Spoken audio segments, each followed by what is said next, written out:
Welcome to Kev's Travel Stories. Each week I'll be bringing you a story from the weird and wonderful world of travel, a world that can change the way you see life and love and even the way we find meaning.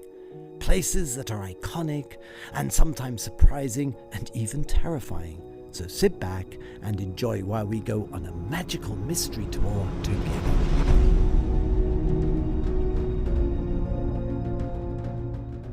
Welcome to Kevin's Travel Stories, and I have something very special to share with you. Travel always gives us special moments, but this was a particularly strong memory and a strong experience.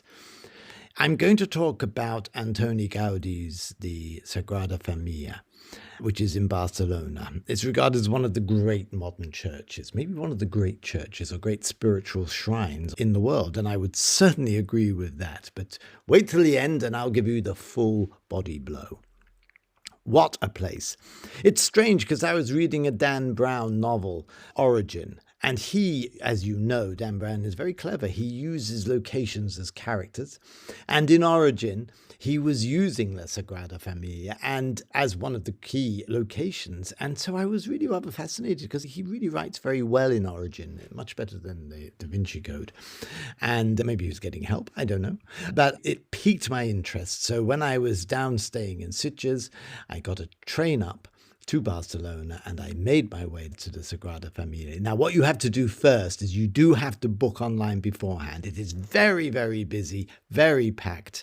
You can pay quite a lot, up to over €100. I got in a little earlier. And this is a little insider tip, I got, because the English tours were all sold out, I booked a Spanish tour. You meet outside the grounds of the Sagrada Família. I met a really good guide. All these guys are super cool people. They're all multilingual. They all speak English. And he said, listen, that's no problem.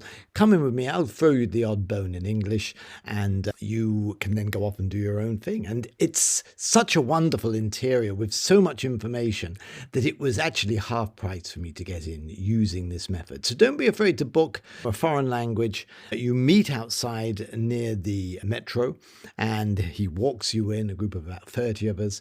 And of course, I didn't really understand an awful lot, but it didn't really matter because, as they say, the signage is so good. And nowadays, when you've got your smartphone with you, you can listen to a podcast, you can listen to a YouTube, and you're away on a hack. So a little bit about this extraordinary place. Well, firstly, we have to talk about Antoni Gaudí, who is the genius behind it. He was born in Reus in Catalonia. He really is the son of the area. Actually, his father was a coppersmith. He was a very strange childhood. He was ill a lot of the time, which made him very contemplative, and he spent a lot of time in nature, studying nature, the patterns of plants and shells and stones. This has an immediate and profound effect on his architectural style, as you'll know. He trained in Barcelona at the Escola Técnica Superior, and immediately professors saw him as gifted but eccentric. And then, of course, he met this very famous industrialist, Eusebio Güell, became his main patron. He commissioned to do the Park Güell and the Palau Güell, giving Gaudí actually the freedom to experiment, which is a great leap of faith, as was the church. Because when you go in there, you see how radical this whole thing is. So he was free because of Güell and then because of the church. He was free to sort of fuse this sort of Moorish, Gothic, organic element. He really is very organic. It's interesting. He was quoted as saying, originality consists in returning to the origin. Sagrada Família is one example of someone being given full leverage. Incredible. And he was only 31 when he took over, and he devoted the rest of his life, basically, almost living like a hermit on the site. And then this is so tragic. I can't get over this. In 1926, he was struck by a tram. And because he was mistaken for a pauper, because he was not at all like your usual superstar architect. He was not a Norman Foster at all. He was dressed like a pauper. He was taken to the poor hospital. And as a result, he died 3 days later of his injuries, and by the time they'd woken up to realize that this was the genius in their midst, it was too late. And he's actually buried in the crypt. You can see through the glass where he's buried. And there's something really wonderful about that. And I have to say, Dan Brown mentions this and the crypt in the story Origin. So do check that out as well. But now, of course, this building, the Sagrada Familia, is a Catalan masterpiece, a UNESCO World Heritage Site. It's nearly built. When I got there, looked outside, you can still see the towers are being built, the main tower is being built. And I have to say, dear listener, go there because there are some amazing videos. There's amazing teaching tools which show you exactly how this has been built and how it's going to be finished. It should be finished within the next year. That's really incredible. I'm going back, no doubt. So do put this down on your bucket list. You cannot miss going into the Sagrada Familia. It is one of the greatest experiences you'll have in architecture and in space and in history. And when you go in, I mean, the outside is a strange outside. There's two outsides, basically. There's his original one, which now is, because it's in sandstone, that's the birth of Jesus. It's quite dirty, that side of the building. It seems to have aged. You go down the other side, which is the real awful tragedy of the post-crucifixion and the passion, and that's done by modern artists in the style inspired by Gaudi, and that's very, very new, and the sandstone's clean, so you've got these two difference. And I was a bit put off by all of that, to be honest. I was wondering, I'm going to walk in here and it's going to be a disappointment. Oh my God. I just did a little video which I put on Instagram. You probably can still find it on the Top Travel Destinations Instagram feed. And my God, I just go, wow, wow, wow. You walk in and it is just extraordinary.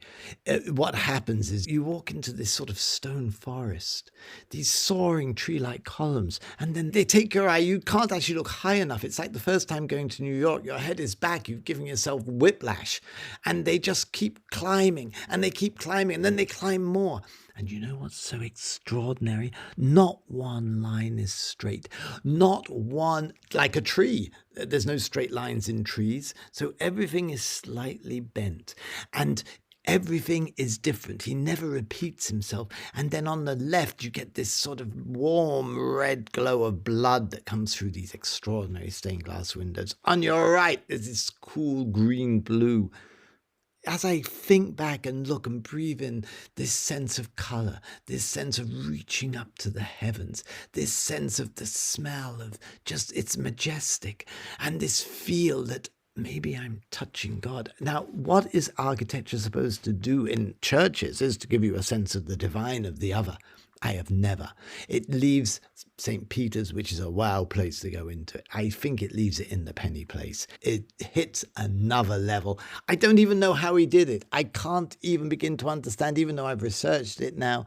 What a genius. But the best thing is he was allowed to do this extraordinary, absolutely iconic, but groundbreaking construction and displays.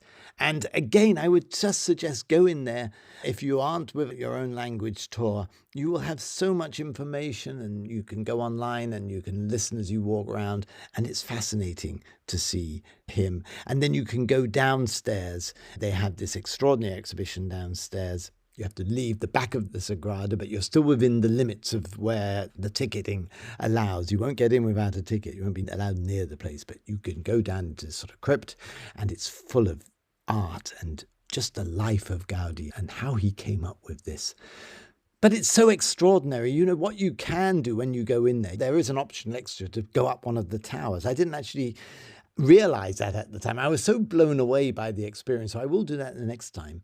So there's a nativity, which gives you the eastern sea views. You've got the Passion, which gives you the city centre views, and of course you've got the Jesus Tower, which is the main one, these strange, extraordinary crescent just rising right up and up and up. It's like some sort of strange shell and some strange tree. It's wonderful is all I can say. Just a couple of safety rules. Under 6s are not allowed. If you're under 16, 6 to 16, you must be with an adult, and bags go into lockers. They're quite strict about that. And again, just buy online because it's timed entry. You just can't rock up there and go in. Really have to book your time between 9 and 8 o'clock at night. The only times that I would suggest, which I'm going to do next time, is to book in for a mass. And then you get in free, and then you listen to this extraordinary ceremony going on. Now, apparently, I was talking to a pianist who has played there. This is from another episode podcast I'm doing on perfume, tapas, and music, which is in Sitges. So check that out. But he'd played in the Sagrada as a pianist in an orchestra, and he said the sound isn't great, but everything else is good. And as I say, it can go anywhere up to €100, $100. But I would say it is worth every penny to just breathe in the visionariness and the faith of Gaudi, because he was a really committed Christian. He really breathed and lived, but he wasn't, it is in no way holy and sacrosanct. It's just like nuclear physics. It's like quantum mechanics. It does something to your brain when you're standing in there. And he took over in 1883. It's a long time ago, but it's so fresh. It's so new. This forest of stone and light, the columns like trees, the nave like a woodland, the stained glass like space shifting in color. It's nature in the raw. Overall, I, who have been to many great churches, both temples, Angkor Wat to St. Peter's, to the magnificence of Chartres and the wonders of Gothic cathedrals, I thought I would not be surprised again. All I can say is I was completely blown away. It was the most magical, mystical space that I've ever walked into. And I really hope my enthusiasm, which actually means touched by God, that's where the word comes from, it touches you. So you go and experience the interior of this church, the Sagrada Familia, a masterpiece.